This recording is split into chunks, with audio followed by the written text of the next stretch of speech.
une rue, normale, avec des piétons, des voitures et des embouteillages. Vous enlevez les voitures et les embouteillages, qu'est-ce qui reste? Une rue piétonne avec des piétons, me direz-vous. Mais qu'est-ce qu'on fait des voitures, hein? C'est pas si simple, ce serait trop beau. Alors les rues piétonnes, on se les fait? Moi, j'aimerais assez, j'aime bien, moi, les rues piétonnes. Où il y en a, on y va. Oui. Bon, vous savez, ça fait du bien de marcher à pied. C'est ce que je fais. Ça pourrait être que très très bien, puisque je pense que ça ne pourra qu'améliorer, forcer les Havrais un peu à sortir. Oui, mais moi je suis pas pour. Mais ça serait pas plus mal parce qu'ici les automobilistes roulent n'importe comment et ils s'arrêtent pas ou alors ils roulent comme des lambins. Donc je suis tout à fait pour. Et puis, surtout avec les enfants, ça permet de circuler sans problème. Hein. C'est pas tant. La réalisation de rues piétonnes dans le quartier Aulnay-Meyer s'inscrit dans l'objectif de revitalisation du centre.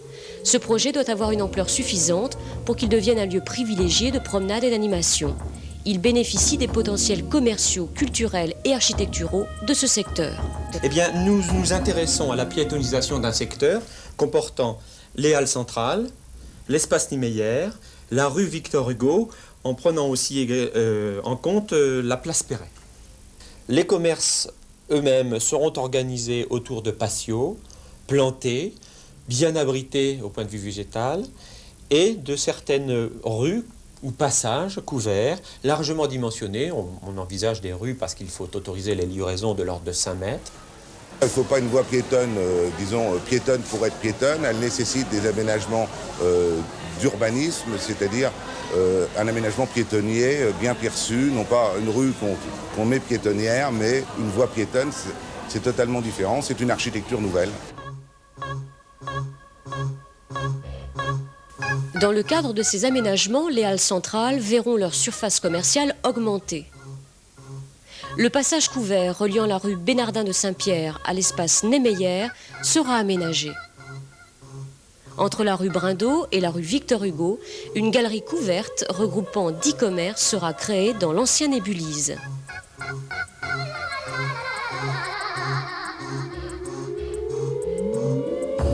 Mais alors, où est-ce qu'on va mettre les voitures? Y a pas un problème? Le stationnement, parce que est-ce que ce sera vraiment toujours le parking là? Est-ce que vous allez faire un parking avec rotation? Qu'est-ce que vous allez nous faire? La solution, c'est le rodateur, faire tourner les voitures. En moyenne, peut-être 4-5 fois par jour. En matière de stationnement, il convient de distinguer les besoins de longue durée, en particulier des personnes venant travailler et ceux des personnes venant pour faire des achats ou des activités de courte durée. Pour les premiers, la sous-occupation actuelle du parking Niemeyer permet d'offrir une réponse satisfaisante à condition d'en améliorer l'accessibilité piétonne, la signalétique, l'ambiance générale, voire les modalités de fonctionnement. Pour les clients, la solution consiste à réglementer le stationnement dans toutes les rues et places à proximité de la zone piétonne en limitant la durée maximale. Le cœur de la ville, c'est là où ça bat le plus, c'est là où le monde remue, c'est là où il y a du commerce. D'ailleurs, on ne pourra pas vivre tout seul, enfin que les autres quartiers vivent aussi. Oui, pourquoi pas plusieurs quartiers. Moi, je ne serais pas contre. Attention les premiers enfants. Les brefs de Citévision. Ils étaient 80, soit 3 classes à partir en classe verte à Montgenèvre au début du mois. 80 étaient déjà partis au Mont d'Or. Au programme, travail scolaire bien sûr, mais aussi promenade et escalade. Welcome, messieurs les Anglais.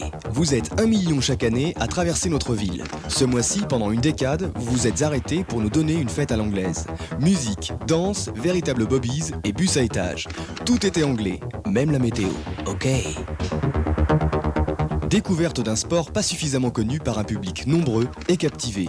Pari gagné pour les organisateurs du premier Open international de squash au Havre.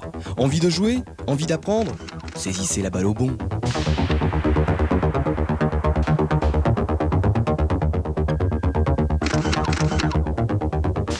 Bien des inquiétudes dans le quartier Saint-François. Faut dire que les inondations dans ce secteur, on connaît et ça rigole pas. Mais le muret a tenu le coup. Les services de la ville et les pompiers étaient présents pour parer à toute éventualité. 7000 arbres déracinés ou cassés à Montjon, 300 en ville, toits arrachés, voitures endommagées, 400 interventions en 24 heures. Un mois d'octobre vraiment chargé pour les pompiers du Havre. Inondations, tempêtes et en plus, ils organisaient le congrès départemental des soldats du feu. Bravo messieurs.